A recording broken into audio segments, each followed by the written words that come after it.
Okay, so what you see here in front of you is both a Chromebook and then I've got my teacher machine that I have my testing session started on. So I'm going to hop back and forth on these two to kind of show you the whole process from the student side and the teacher approval side.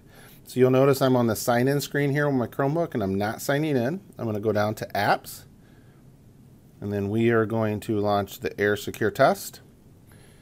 And this is where the first time it may ask you for state information. If it does, the students just select Ohio from the drop down and then they'll be presented with this sign-in screen.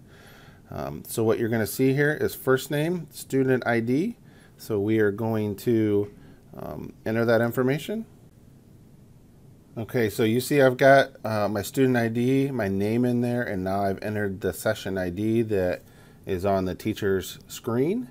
The teacher would have placed that up on the smartboard. And as a student, I'm going to click sign in. And then the students are presented with a screen that says, is this you? Okay, I'm going to click yes.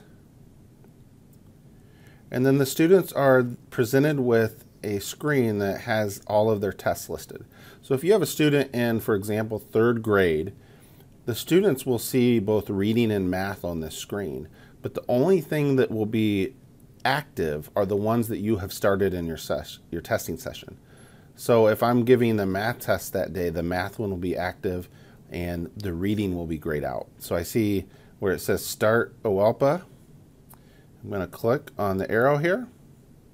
And now it says on my student Chromebook, waiting for approval.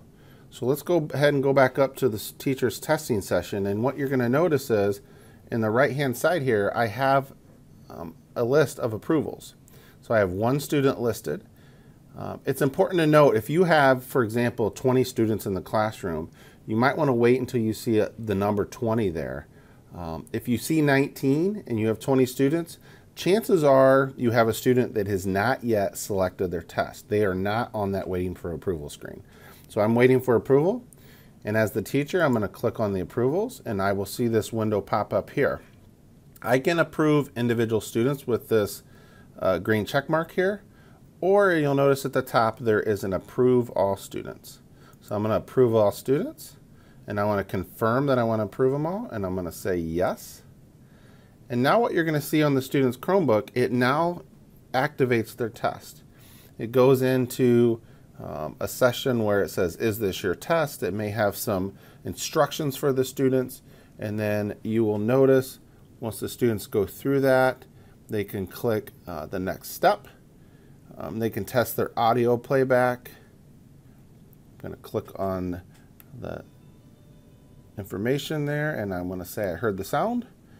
Got some test instructions, and now I'm going to begin the test. Okay, and then the students are presented into the test screen.